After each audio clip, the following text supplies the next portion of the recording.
ordinance in that respect at least. We realize we're too high and too much square footage, but it's important to this bank to have this type of sign. It matches other branches. It's a big marketing tool for them.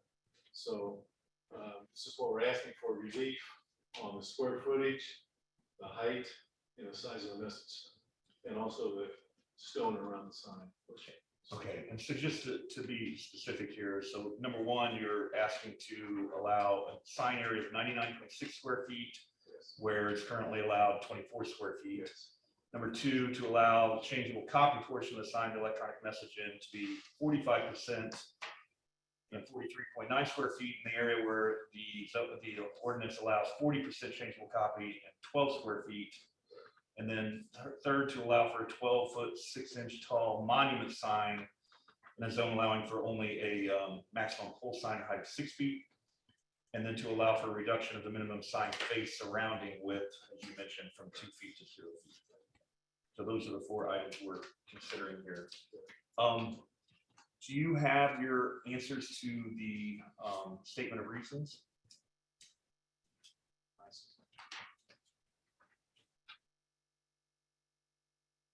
These are for the injuries to health. Yeah, so yes, the approval will not be injurious. So you want me to read those off? yeah, so can I clarify from your point of view that your answers will be similar to all 4? Yes. Okay. In that case, these just again for the record, these answers will apply to all 4 of the variance requests. So number one, the approval will not be injurious to the public health, safety, morals, and general welfare of the community because the proposed sign is located in a commercially zoned area and will meet the proper setbacks to ensure vehicular visibility. And the 12 square foot requirement for the MC would make the messages more difficult to read because it's such a small message. okay. Number two, the use and value of the area adjacent to the property, including the variance, will not be affected in a substantially adverse manner because The adjacent properties are zoned commercial and the proposed sign will meet all the side yard setbacks and other setbacks. and then number three, the strict application of the terms of zoning ordinance will result in practical difficulties in the use of the property because Yes, because the message center is such an integral part of the bank's program that if we can't have this message center, then it's a big loss for the bank. They really use this in marketing because they're a community bank, a smaller bank. It's important to them to use this to get their local customers. They're coming to a new town, so it's a good way to put the message out there and also get some community action. Somebody's having a chili supper or the town's having a function or the schools. So it's very important that the bank has a message center large enough to be seen. It connects the bank with the community, municipal events.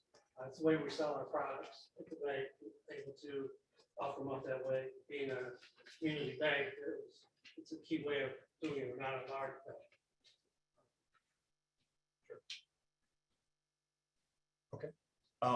and number four, the structure is not regulated under Indiana Code 8-21-10-3 for hazard air navigation.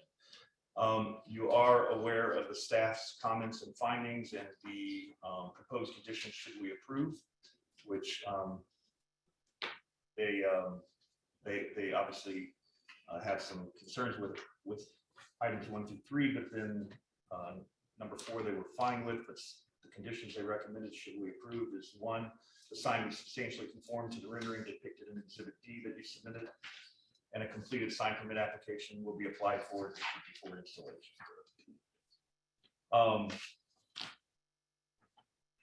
Anything else to add? Anyone else wishing to speak for or against this docket? Seeing none, we'll close the public hearing. Open it up to the board. Mr. Morrow, any questions or comments? Mr. King? No. Mr. Fuller? No questions. Ms. Peters? No questions. The only thing I would comment on is in the staff findings and report. So, if this were a pole sign, you made a comment that it would be allowed by size and height and all that, but because they transferred it into a monument sign, that's where the variance is required. In a way, you're correct. There are some things specific to the monument, like the 2-foot surrounding width that they request requesting variance from. Their statutory response, criteria response to that was slightly different when they talked about the stress that that would cause the sign. So staff was favorable of that request, but not the first three. But we are sympathetic since a monument sign is typically more desirable than a pole sign. And our allowances for monument signs are less than pole signs. So we are sympathetic, even though we do not feel it met our statutory criteria for 1 through 3. Appreciate that. I do have one question. Then what you're saying though, they could put up a 35-foot pole sign and increase the square footage to 100 square feet for their messaging. So instead of having it on the ground, they would just have it in the air. And you say that then that would be fine since they're only asking for a size of 99 square feet. Correct. Pole signs are allowed in the CL, CM, and IC district.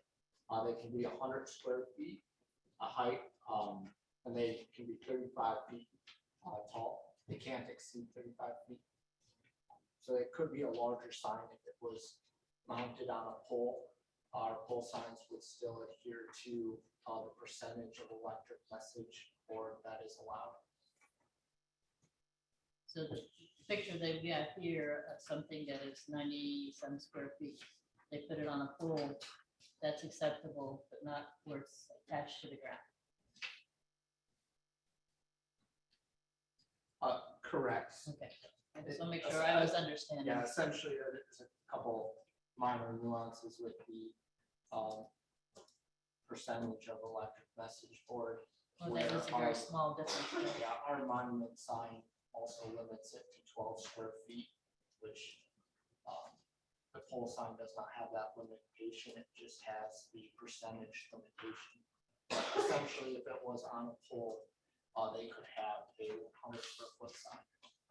And the pole is not necessarily a single, it could be a double.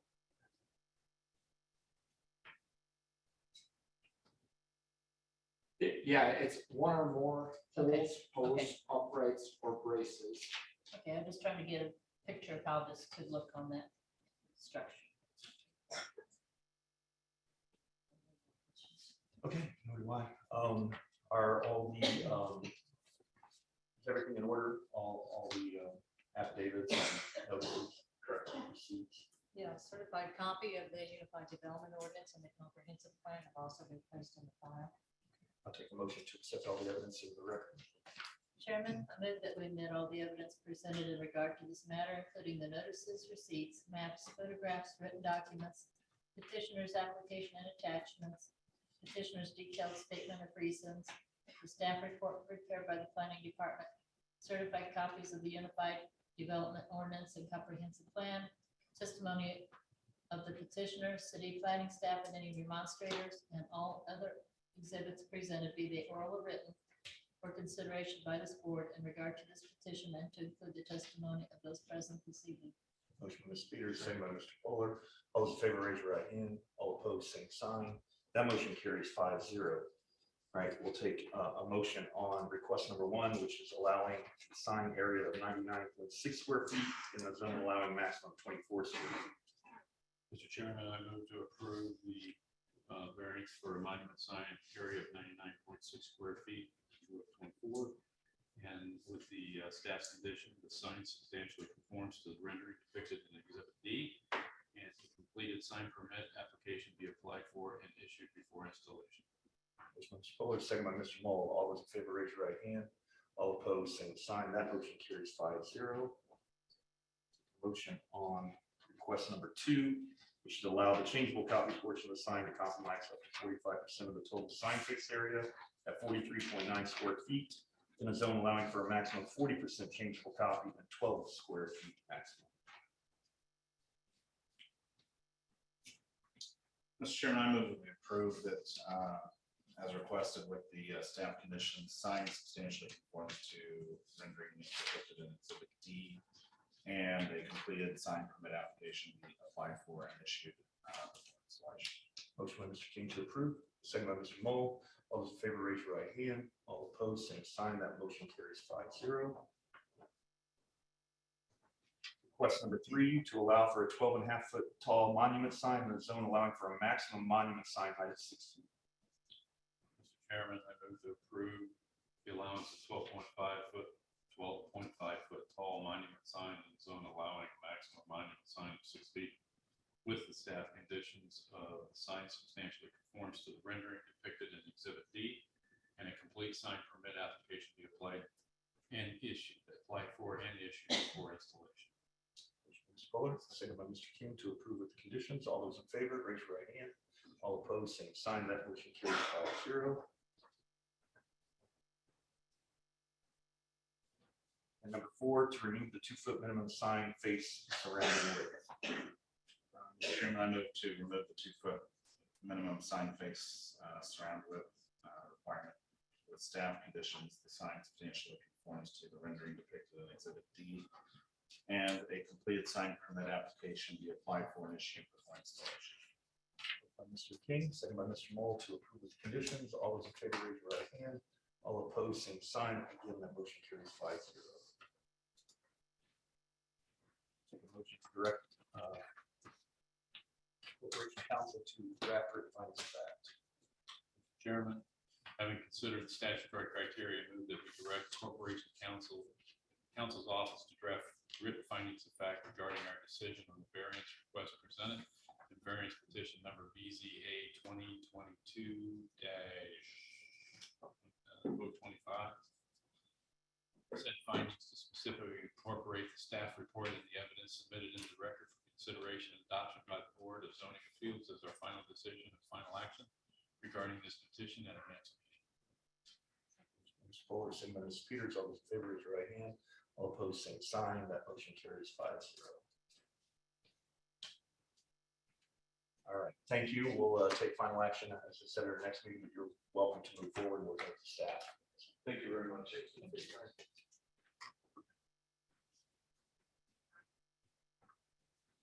Okay, next up is BZA 2022-026, Development Standards Variance, petitioner Tim Medor, requesting relief from the Unified Development Ordinance for front elevation, requesting to reduce transparency on a front elevation from 30% to 20%.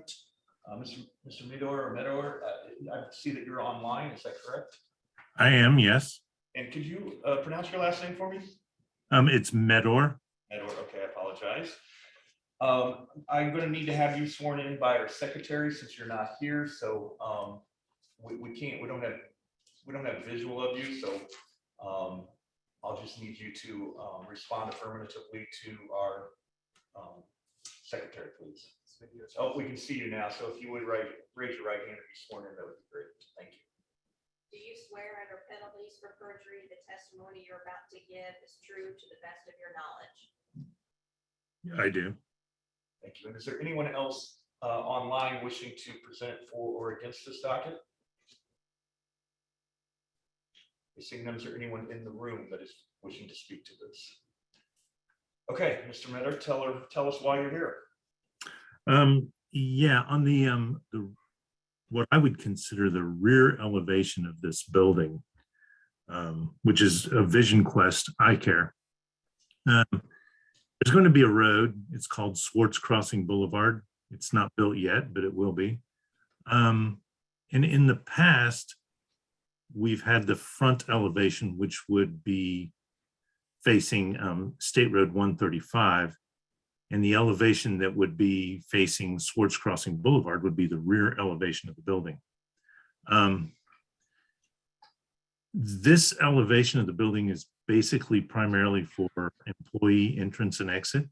And there's several other utility rooms along that back elevation of that building. And so it's kind of hard to put a lot of windows back there.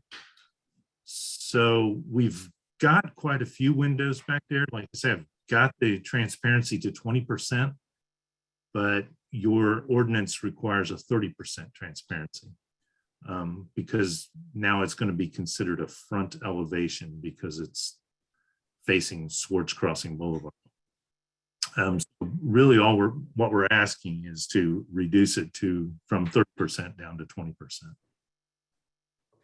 And do you have your responses to the statement of reasons as well that we can go through? Probably would have. This is the approval will not be injurious to public health, safety, morals, and general welfare of the community. No, I can't imagine that it would. Yeah. Yeah, if you have those responses, we can read them in, or I can read them in for you if you would like, if you do not have a copy. Yeah, I don't think I have a copy. I'm not sure where it would be if I did. All right, well, I'll read them and then you can confirm that they were the responses you submitted. Okay. Number one, and the approval will not be injurious to the public health, safety, morals, and general welfare of the community. Your response was, in this circumstance, the transparency requirement from 30% to 20% would not create an adverse effect on the community or occupants of the building. The reason for the decrease is the utility spaces on the interior of the building. Do you agree with that? Yes. Okay, and then number two, the use and value of the area adjacent to the property included in the variance will not be affected in a substantially adverse manner because the amount of transparency on this elevation of the building would only affect the occupants of the building if the spaces were occupied. All remaining undeveloped property will remain marketable, buildable per the Greenwood Municipal Code. Again, you agree with that? Yes. And then three, the strict application of the terms of the zoning ordinance will result in practical difficulties in the use of the property because the location of this building on this particular lot allows the facility to have two front elevations. The west elevation would typically be used as a main access point for all customers. The east elevation will be utilized as access for all employees. All of the main utilities enter the building from the east, therefore reducing the available wall surface for transparency. Again, that is your response, correct? Correct. Yes. And then finally, the structure is not regulated under Indiana Code 8-21-10-3 for hazard air navigation. All right. Anything else, Mr. Metter? No, that's about it. Anything from the staff? I'm not sure if the address was mentioned for the record. Oh, yes. Did we get your name and address for the record? Sure. My name's Tim Metter. My address is 20142 Country Lake Boulevard, Noblesville, Indiana. Thank you. And then one last thing I would add is you're aware the staff had no objections and no, I don't think you had any recommended conditions either. We had no conditions. We agreed with the petitioner's statement. They're on a through lot where they have multiple fronts, and with the building, utilities and infrastructure, it does make it a hardship, in our opinion, to have two fronts with 80% transparency. Okay. All right. With that, I will close the public hearing. Ms. Moore, any questions? Mr. King, Mr. Fuller, Mr. Peters, and none from me. All the notices and affidavits in order. Correct. UDO. Yes, the certified copy of the Unified Development Ordinance and Comprehensive Plan are in the file. I'll take a motion to adopt them all into the record. Mr. Chairman, I move that we admit all the evidence presented in regard to this matter, including the notices, receipts, maps, photographs, written documents, petitioner's application and attachments, petitioner's detailed statement of reasons, the staff report prepared by the planning department, certified copies of the Unified Development Ordinance and Comprehensive Plan, testimony of the petitioner, city planning staff, and any remonstrators and all other exhibits presented, be they oral or written, for consideration by this board in regard to this petition and to include the testimony of those present this evening. Motion by Mr. Fuller, second by Mr. Moll. All those in favor, raise your right hand. All opposed, same sign. That motion carries 5-0. Take a motion on the docket itself, which is the request to decrease the required transparency to 20% on the east elevation fronting on Swartz Crossing Boulevard. Mr. Chairman, I request that we go ahead and approve this. Motion by Mr. Moll to approve, second by Mr. King. All those in favor, raise your right hand. All opposed, same sign. That motion carries 5-0. Motion to direct the corporation's council to adopt written findings of fact. Chairman, having considered the statutory criteria, move that we direct the Corporation Counsel's Office to draft written findings of fact regarding our decision on the variance request presented in variance petition number BZA 2022-026. Said findings to specifically incorporate the staff report and the evidence submitted into the record for consideration and adoption by the Board of Zoning Appeals as a final decision and final action regarding this petition at our next meeting. Ms. Peters, second by Mr. Fuller. All those in favor, raise your right hand. All opposed, same sign. Motion carries 5-0. All right, Mr. Metter, again, you are good to proceed. You can work with the staff. We will take final action in 2 weeks. Okay, 3. thank you. Actually, it'll be 3 weeks. We have an extra Monday in there. So, yeah. Thank you. Thank you. All right, next up is BCA 2022-027, a development standards variance from petitioner Kelly McLaughlin, requesting relief from the Unified Development Ordinance, allowing porch columns to be constructed of wood as opposed to stone, brick, or ornamental iron as required by the UDO. All those wishing to present either for or against, please stand and raise your right hand to be sworn in. Do you swear under penalties of perjury the testimony you're about to give is true to the best of your knowledge? And is there anyone online wishing to participate in this docket? Okay, seeing none. Name and address for the record, please. Daniel McLaughlin, 350 West Broadway Street, Greenwood, 46142. McLaughlin, same address. Tell us why you're here. As you said, we put a wraparound porch on this house, and the original columns were around where we're wood, and so we did the same thing, put new wood columns on the porch, and we were notified that, that wasn't acceptable, and so we're here to hopefully get those wood columns to be what we use on that house. Okay. And do you have copies of your responses to the statement of reasons? I do. So we'll just walk through those then. Number one, the approval will not be injurious to the public health, safety, morals, and general welfare of the community because The wood columns are constructed with solid material and do the exact same function as brick, stone, or iron, but would be more true to the design style and overall look of the house. okay. Number two, the use and value of the area adjacent to the property, including the variance, will not be affected in a substantially adverse manner because Within a 2-block radius of the property, many other businesses that were former residential homes also have the same aesthetic style we are replicating. Most have wooden columns. I have listed 8 addresses below with the wooden columns. Would you like me to read those? those are in the record, so I will defer to our attorney who feel that's necessary. He's testifying to it. You already have it in writing, but you're going to submit it to the record, so. We do have those 8 addresses, so They're all maxing out of it. I see that. Number three, the strict application of terms of the zoning ordinance will result in practical difficulties in the use of the property because We feel the columns as is meet the intent of the ordinance in that they fit the house and the neighborhood's look as they are. Stone, brick, or iron would look out of place or odd on this house in particular. They are functional and very appealing to the eye as they are now. And then number four, the structure is not regulated under Indiana Code 8-21-10-3 for hazard air navigation. Again, the staff, it looks like a positive recommendation and no conditions. Mr. Nelson? Correct. We have a older style home here with wooden columns.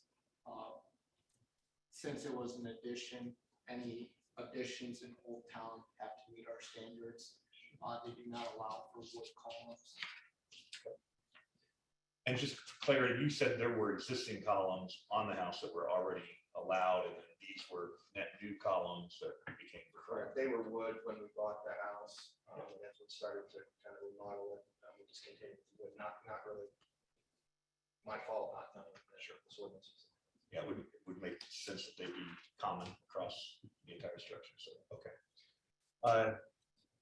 Any other comments from anyone? If not, I will say, I just want to say, I don't know if you have the pictures of them, but they are not fully trimmed out yet. I'm going to put more decorative trim on them that's on them now, but we had to stop working on it, so they're not completely trimmed out yet. understood. Appreciate that. All right, we'll close the public hearing. Mr. Small? Is it gonna be a commercial or residential? It is a commercial property currently. Mr. King? No. Mr. Fuller? Mr. Peters? No questions. I have no more. All right, all the, everything in order? Correct. Place into the record a certified copy of the Unified Development Ordinance and the comprehensive plan. Take a motion to adopt them all into record. Mr. Chairman, I move that we admit all the evidence presented in regard to this matter, including the notices, receipts, maps, photographs, written documents, petitioner's application and attachments, petitioner's detailed statement of reasons, the staff report prepared by the planning department, certified copies of the Unified Development Ordinance and comprehensive plan, testimony of the petitioner, city planning staff, and any remonstrators, and all other exhibits presented, be they oral or written, for consideration by this board in regard to this petition, to include the testimony of those present this evening. Motion by Mr. Fuller, second by Mr. Mole. All those in favor, raise your right hand. All opposed, same sign. That motion carries 5-0. Take a motion on docket BZA 2022-27. In this petitioner requesting a variance of the building standards requiring columns fully clad in stone, brick, or ornamental iron in order to allow wooden columns that, in the opinion of the petitioner, would be more in line with the home's historic style and fit more with the overall neighborhood aesthetic. Mr. Chairman, I move we approve the request, no condition. By Mr. King, second by Mr. Mole. With no conditions, all those in favor, raise your right hand. All opposed, same sign. That motion carries 5-0. Motion to direct the Corporation Council to draft written findings of fact. Chairman, having considered the statutory criteria, I move that we direct the Corporation Counsel's Office to draft written findings of fact regarding our decision on the variance request presented in variance petition number BCA 2022-027. Said findings to specifically incorporate the staff report and the evidence submitted into the record for consideration and adoption by the Board of Zoning Appeals as our final decision and final action regarding this petition at our next meeting. Motion by Mr. Peters, second by Mr. Fuller. All those in favor, raise your right hand. Same. All opposed, same sign. That motion carries 5-0. Then you are welcome to proceed with the staff in 3 weeks before we make final, our final process on it. Okay, the next two are from the same petitioner. However, the second one is dependent on the first one. So we'll start with BZA 2022-028, which is Russell Brown Racetrack. And it's like request to get approval for a use variance to operate a truck stop at an undeveloped parcel at the northeast intersection of I-65 and East Main Street. All those wishing to present, please stand and be sworn in by our secretary. You swear under penalty for perjury, the testimony you're about to give is true to the best of your knowledge. Is there anyone online wishing to speak to this document? Yes, And what is your name, sir? my name's David Hopper. And Mr. Hopper, I'm going to get you sworn in by our secretary as well, so I'll need a verbal acknowledgement. Be glad to, yes, sir. Do you swear under penalties for perjury, the testimony you're about to give is true to the best of your knowledge? Yes. Okay, tell us name and address for the record, sir, and tell us why you're here. Absolutely, and with your permission, I'll just present the entirety of my presentation and incorporate it by reference in full. That would be excellent. For the record, I'm Russell Brown, attorney with the law firm of Clark, Flynn, Moses, Scott, and Braun, 320 North Meridian Street, Suite 1100 in Indianapolis. Also with me tonight is Steve Fairlock from ANF Engineering, who's traffic engineer on this site, and also Brendan Sexton and other members of the racetrack engineering and real estate team. So I'll start with just an overview of who Racetrack is. Racetrack is new to the Indianapolis market. We have been in progress for the last 2 years on entitling sites throughout the metro market. We started this process in July of 2020, discussing this site. So it's a long time coming, and I'm going to walk through a little bit of who Racetrack is. Racetrack is a family-owned company established in 1934, headquartered in Atlanta. and began expansion into Indiana, Kentucky in 2020. Currently, they own and operate more than 550 stores throughout their markets. They are corporately owned and managed operations. So these are corporately owned, managed, staffed, and controlled through the headquarters in Atlanta. I think that's an important difference from many different operators that might come through. The next slide is titled "Whatever Gets You Going," but kind of gives you a little bit of an insight, view of what the inside of a racetrack location might look like. Racetrack, this format is approximately an 8,100 square foot store. It will have fresh food and beverages, stuff that's prepared on site, limited preparation on site. Does have what we would consider a clean and organized store experience, safe, well-lit lots. Does have outdoor seating space available for those who wish to consume their on-site items there at the store. They have separate diesel and unleaded canopies. That's part of the reason that we're here tonight, is that you have a separate diesel and unleaded canopy. It does provide in-store Wi-Fi, and we have, and we'll talk about in just a moment, a limited truck parking area. What you do not have in this location is you do not have truck centers, you don't have showers, you do not have truck repairs, you do not have retail items that are often associated with the truck stop, things like CD radio.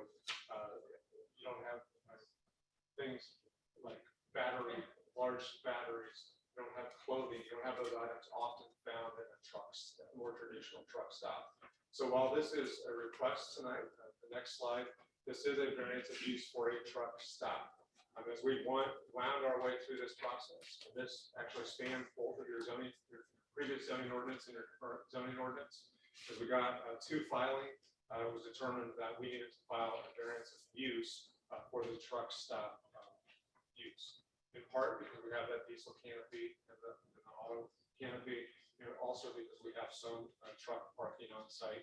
And this is admittedly catered to both passenger vehicles as well as the truck vehicles. We do have variances tonight. We have a variance related to the number of pumps, fueling locations. Under your ordinance, you have 8 locations with 16 pumps permitted by right. Our request tonight is for 16 locations with 24 total pumps. 8 locations with 16 pumps being auto oriented, and 8 locations with 8 pumps being diesel oriented. If you go to the next slide, shows the proposed location. This is actually 2 parcels. That is the large farm, still agriculturally utilized parcel on the northeast corner of the main and I-65 interchange. It also is the property that has a common address of 1694 East Main Street, which is that U-Haul facility that is there on the north side of the main street. So it comprises both of those parcels. Part of the delay in getting to the hearing tonight was going through the process of getting that U-Haul parcel under contract. Express purpose for that was to better align entry and exit for this proposed location with the existing facility south of Main Street. So that was a request early on of city staff.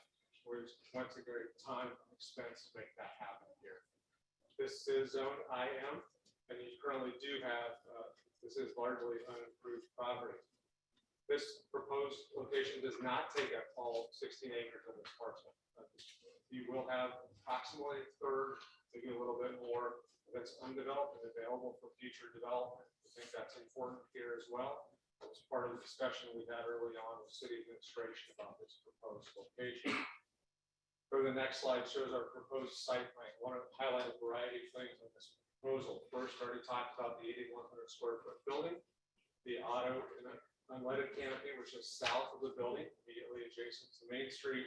And then the diesel canopy is located on the north side of the building. So shielded from the city right away, and has those 8 pumps. You have truck parking located both east and west of the diesel canopy. Approximately 38 spaces. The operator here, one of the concerns we had was not allow this to become a long-term parking facility for tractor trailers. So they've agreed to a 24-hour limitation on parking. About half of these sites are done in advance reservation. So the driver would be able to get on, make an advance reservation. They would know that they have a spot at this location and be able to come on. The others, when you get there, you come in, register with the store, so they have an idea of when you came in. They do have on-site management tools, including a golf cart to go out and make sure that no one is staying longer than they indicated that they will.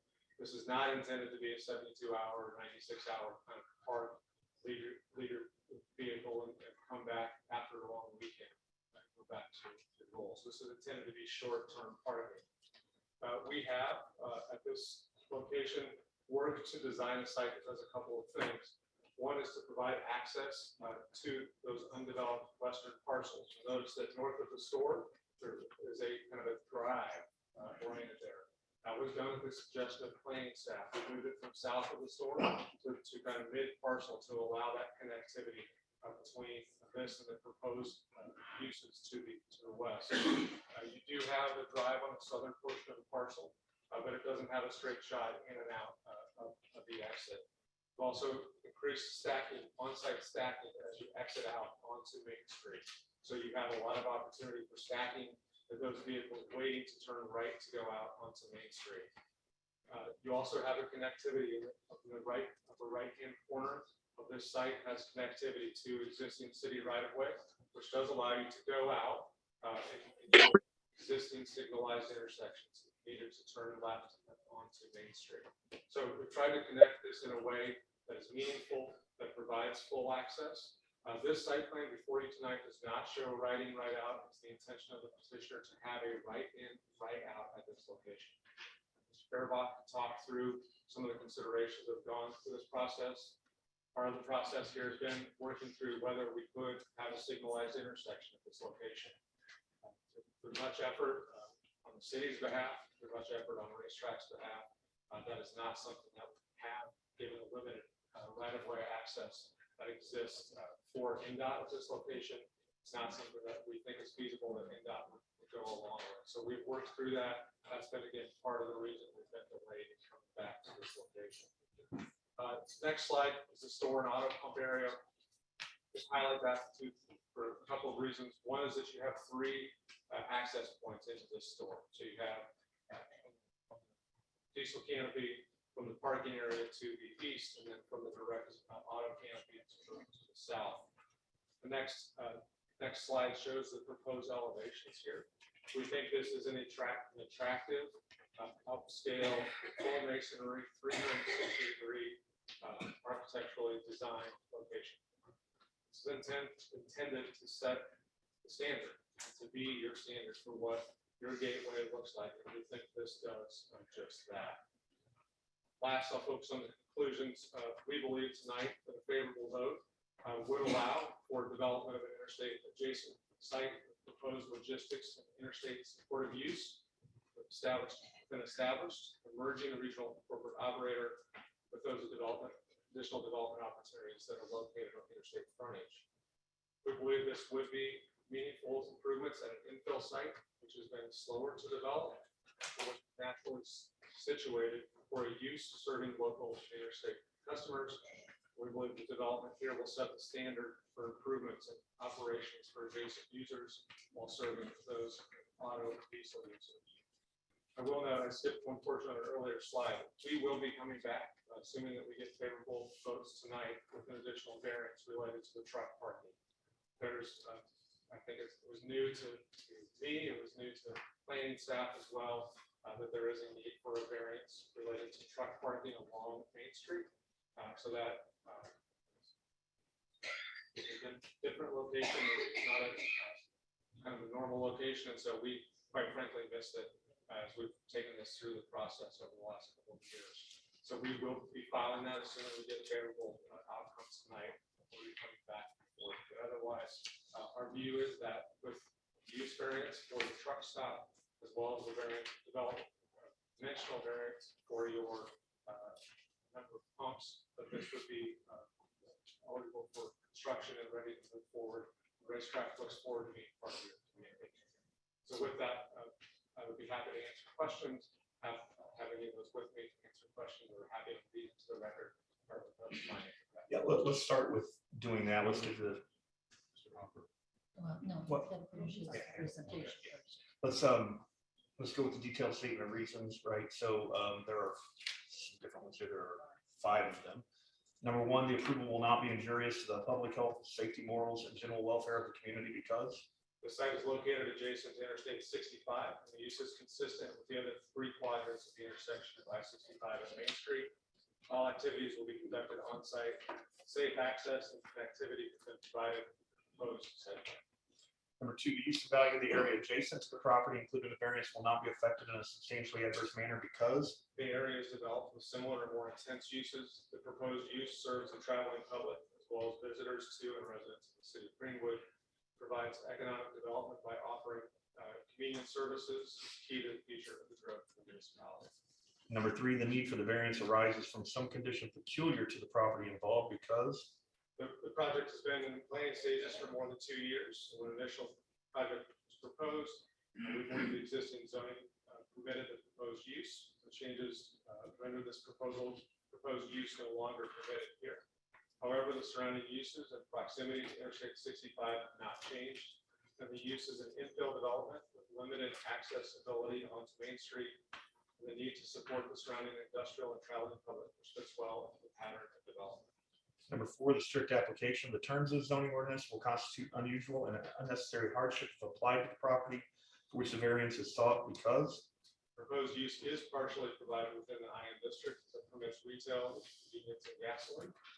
There are several uses described in the zoning ordinance that overlap with the services provided by this proposed development. In order to provide completely for the user's plan of operation and range of services, the variance is required. And number 5, the approval does not interfere substantially with the comprehensive plan because Comprehensive plan recommends commercial use for this site and surrounding sites, and also designates this site as part of the logistics employment area. Site services provided by this commercial use are essential to the community workforce in the logistics employment area. The use also meets the intent of the comprehensive plan for commercial development. okay. Anyone else wishing to add to for this docket, Mr. Hopper? Is Mr. Hopper still on? Yeah, can you hear me okay? Yeah, I'm not sure. Are you wanting to speak in favor of this, or are you in a remote? Oh, I am vehemently opposed to it, yeah. All right, well, let me give you a second. We'll get to you then. Okay. Sure. If there's no one else on 4, so who else is here tonight in addition to Mr. Hopper to speak against this? Mr. Prime, why don't you approach? And then you were sworn in, correct? All right, so name and address for the record. Eric Prime, Bay Law Firm, 225 South Emerson, Greenwood. I represent Indy Corp, the landowner to the south, and their tenant, Road Ranger, the existing truck stop to the south of this property. The current zoning is, Ms. Brown indicated as IM. There are plenty of uses available within that district to go in this facility. The use variance they are seeking is to vary the use to an IL use. We believe, and this did come up and has been kind of percolating since 2020, we believe it's, at least with regard to criteria number 1, the public safety, it is an open question. And that is because the traffic study, to my knowledge, that they are relying upon was commissioned in 2020. And my client actually did a traffic study back then as well, which raised some serious concerns about the use of this property in this manner, in this intense manner. And things have changed since then, as you well know, that the Speedway has come into the east, the Burger King has come into the east. And we don't believe that the traffic studies that were done in 2020 adequately take those into consideration. So from that perspective, we believe this request is a little premature at this point. In addition to the fact that, as Mr. Brown indicated, they aren't fully asking for everything they need in order to get this use in place. He mentioned overnight truck parking, which is under your new EDO prohibited on Main Street. And also prohibited in any zone other than IL. So that's 2 additional variances they will need. And the UDO prohibits fueling stations within 600 feet of each other unless they are at a street intersection. this proposed use is within 600 feet of the road ranger facility immediately across the street. So that would also require a variance from the UDO. So there are quite a few things left unturned here. And from our perspective, it's premature for this board to provide a vote this evening. We would be amenable to a continuance of this matter to allow, my client would like to get an update to their traffic study, just to see what's out there, because things have changed, not only maybe for the worse, but maybe for the better, because Racetrack now has available to it an exit out to the northeast on, I believe it's called Cheney Road or Cheney Boulevard, that goes behind one of the warehouses. And so maybe that's better, but nobody knows, right? Because those traffic studies were done 2 years ago. So from our perspective, we would ask either that the use variance is before you, and the dimensional variance that's before you deny, or the alternative that you continue this matter to have all of the things that need to be done heard at the same time. Thank you, Mr. Prime. Mr. Hopper, anything to add to that? Well, I agree with everything that Eric said. Thanks. I didn't know you were going to be there, Eric, and sorry I couldn't be there in person. But what I would say is, the council thinks about these things a lot. The I-65 overlay before the UDO, it prohibited truck stops. The UDO as well prohibits a truck stop in this spot because that's the way we want it. So I would appreciate it if you would vote no. And I think, industrial medium, there are plenty of businesses that can go in there. Too often, I think the BZA process is used and abused for companies that just want to come in and put something on a piece of property that we don't want there. There are plenty of other businesses that can go on IM, and it doesn't need to be a truck stop. So I appreciate a no vote. Thank you, Mr. Hopper. Sorry, Mr. Oh, and the other thing I would say is that President Campbell also wanted to speak tonight, but he's having some computer problems, and he agrees with my recommendation for no vote as well. Okay, thank you for that. Mr. Campbell, are you out there online?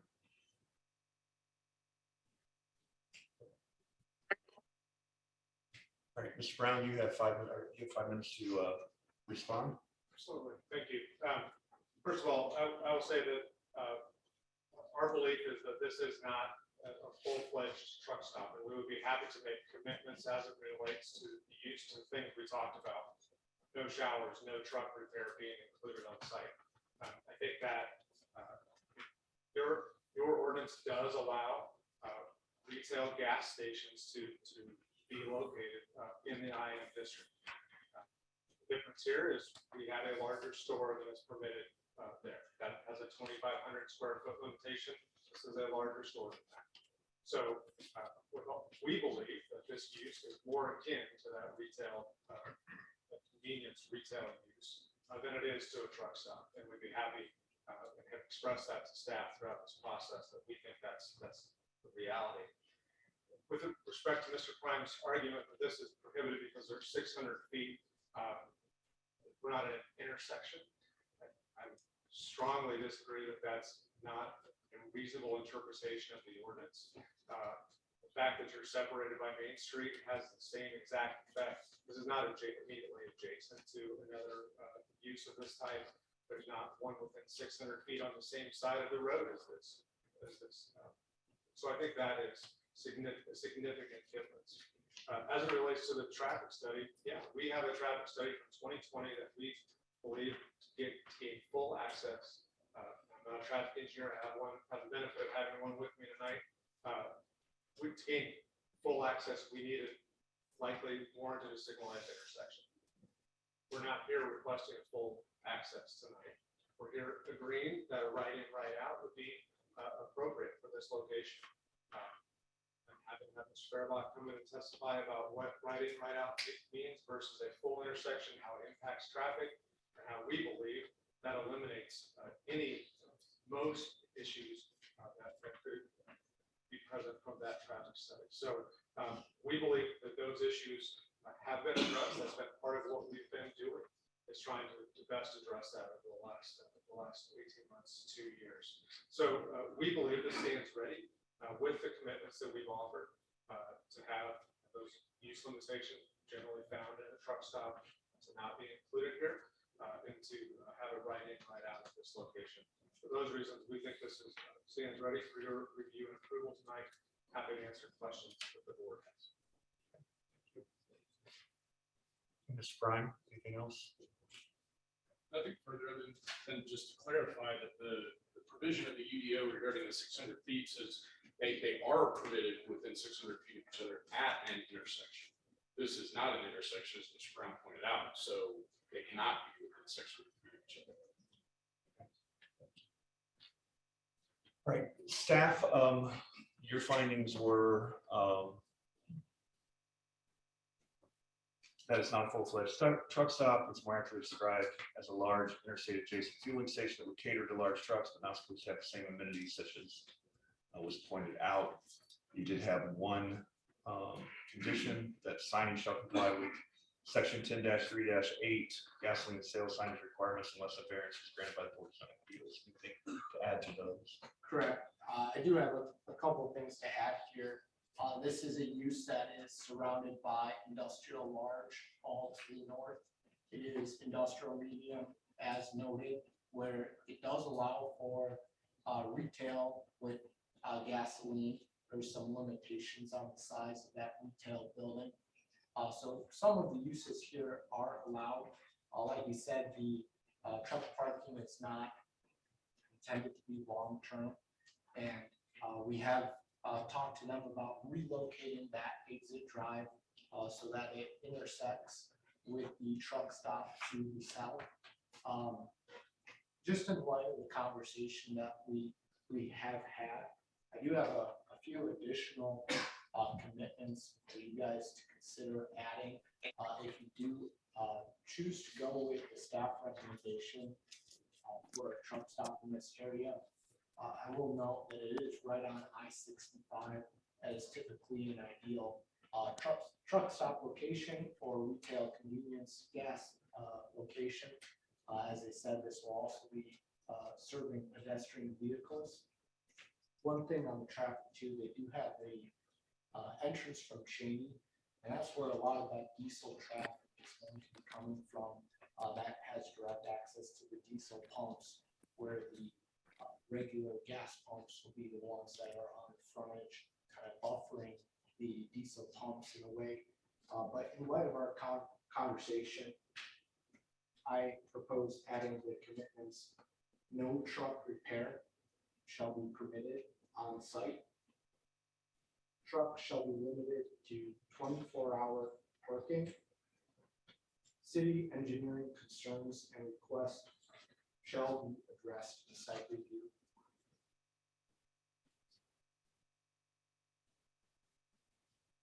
And that may include the engineer requesting an updated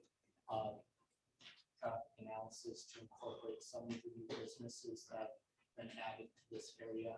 I'll have to discuss with Mark St. John and let him know, if you do choose to approve this, that condition is there for him to have all his requests addressed, whether that's a signalized intersection or a different layout for traffic. And that was a city concerns and requests shall be reviewed. How did you say that? I said city engineering concerns and requests shall be addressed in site review.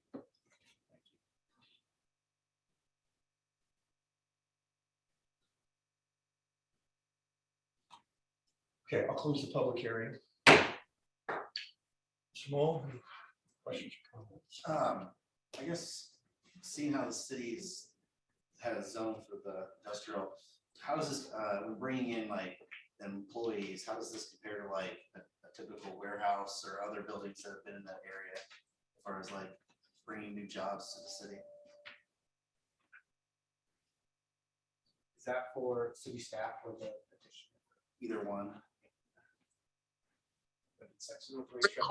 We expect about 32 employees roughly, so those are corporate employees that have the same benefits, 401k, everything else that comes with anybody that works for our headquarters in Atlanta or remotely for one of our stores. Additionally, with our operations network and service network, as we grow the Indiana area, which we're very excited to be doing, that will bring additional employees that are not just your typical store clerks, associates, but also managers, service managers, operations managers, people that are in the background that you don't necessarily see within the store. And how would that compare to other businesses for selling? Yes, it's a hard question to answer, just since there is such a variety of different uses that can be allowed in the IM zone. I can give you an example of some of the uses that are allowed there. Each of these uses will depend on the size and scale of the business. But as far as the IM use is concerned, you can have boarding, kenneling, retail, convenience with gasoline. I assume that would be somewhat similar in use. Vehicular impound. You can have auto sales, motorcycle sales. You can have vehicular care services, major and non-major. You can have adult daycare, a funeral home, and I'm skipping around. You can have a religious assembly, health and wellness, fitness, studio, beverage distribution, equipment repair, heavy, light, food manufacturing,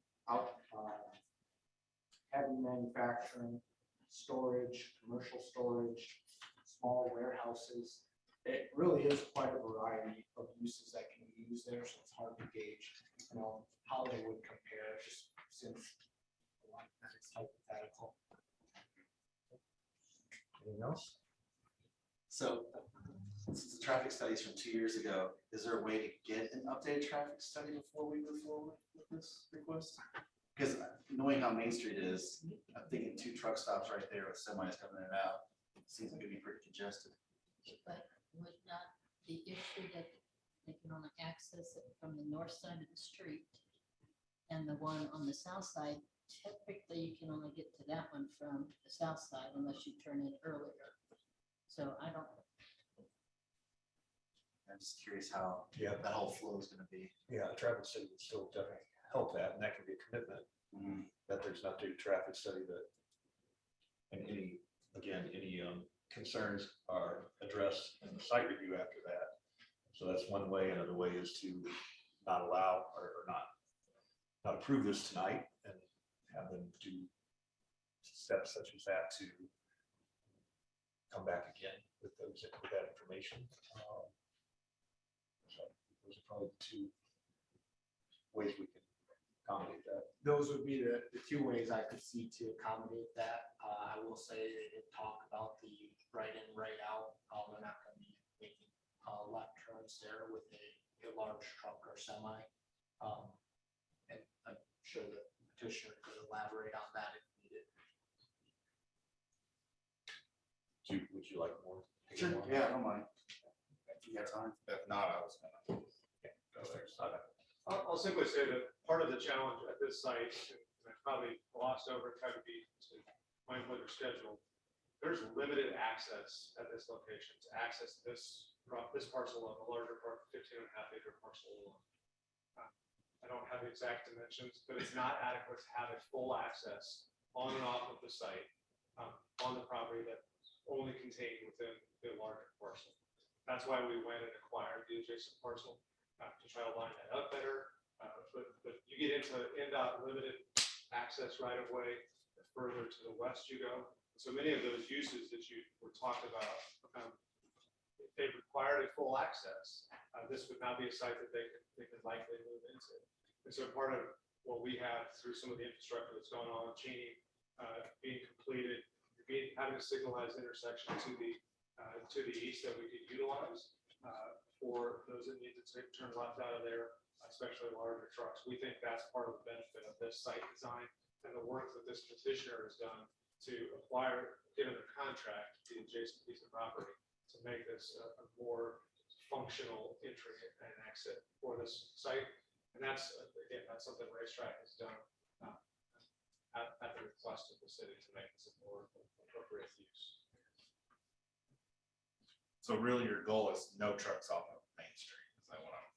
Well, you could have trucks access, right turn in and right turn out. That would be the access point. anticipate that there will be a lot of traffic from the north that would access the site through that northern access point. That's in part why the diesel canopies are oriented that way. That's a change from the original site layout to orient them that way. So we're trying to recognize that could be a location where they would come. No question. Ms. Peters? I get it. Yes, I just wanted to make the comment.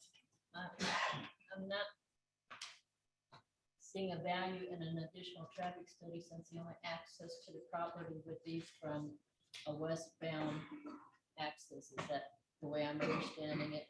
Because of the right-in, right-out, they could only access it coming from the westbound, so that a traffic study would only be addressing who's coming from the west to get in there. Yeah, and I would And ask. coming from the east to get in. I think Mr. Fairbach could answer that question best. On Steve Fairbach, for me, I think is very important. Just address Beverly point. He's an engineer. He can do it better than I can do.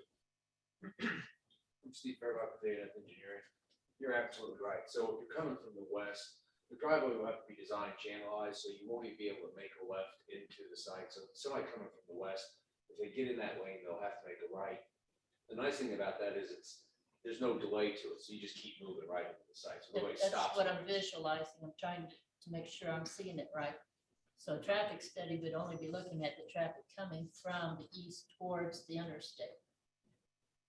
From the east going towards the interstate, that's Yeah. correct. So Yes, I mean, that's the only traffic we'd even be talking about. correct. So I'm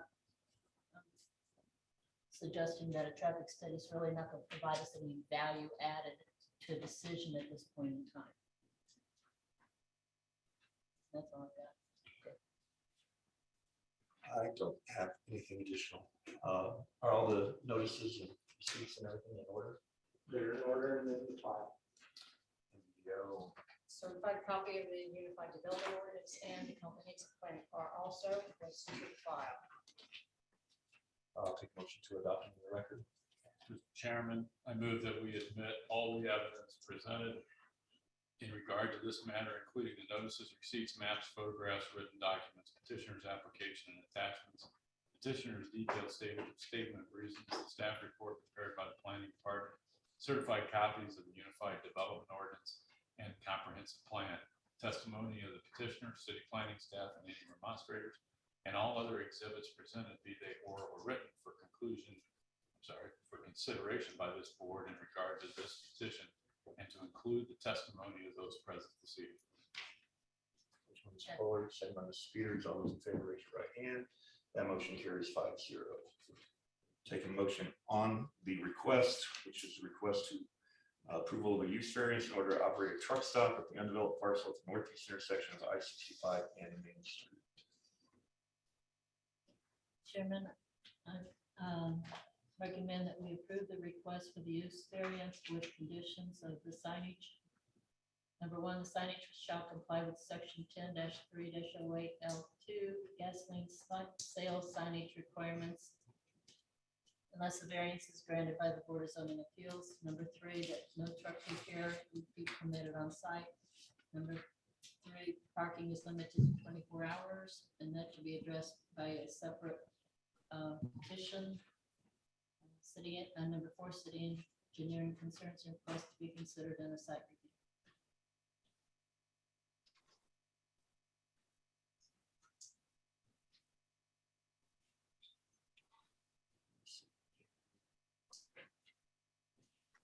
Second.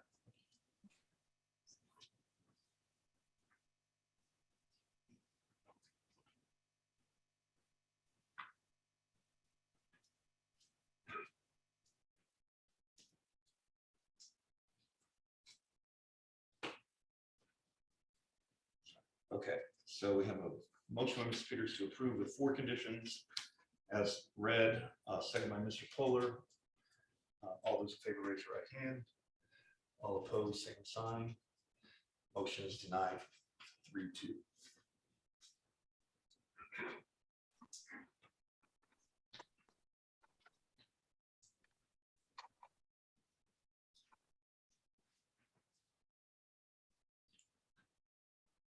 I will take a, well, we don't need to draft it by this fact at this point. still need to draft it. Showing that it is denied. So take a motion to direct the corporation council to draft it by its fact. Mr. Chairman, having considered the statutory criteria, move that the direct the corporation's counsel office to draft with findings of facts regarding our decision on the variance request presented in the variance petition number BZA 2022-028. Yes. And findings to specifically incorporate the staff's report and the evidence. Could I submitted. interrupt you?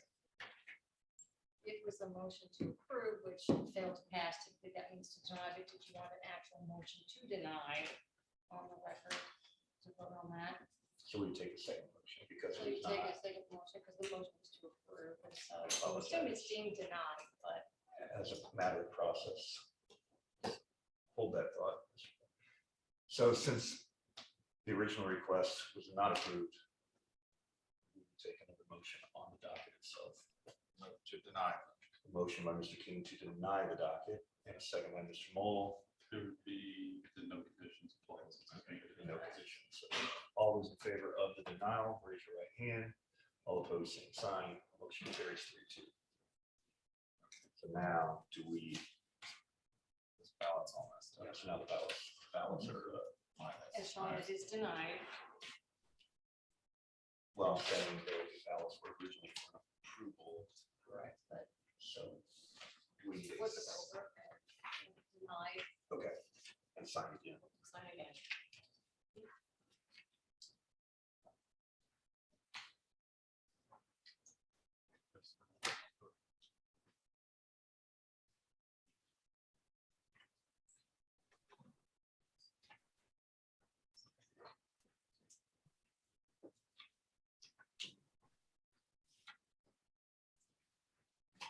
Okay, now I'll take a motion to direct the corporate council director. Start over. For the denial. Pick up where I left off. Go fast.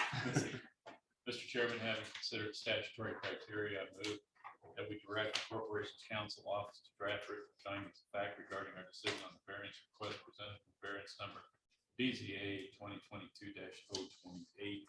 And said findings to specifically incorporate the staff report and the evidence submitted into the record for consideration and adoption by the Board of Zoning Appeals as our final decision, final action regarding this petition at our next meeting.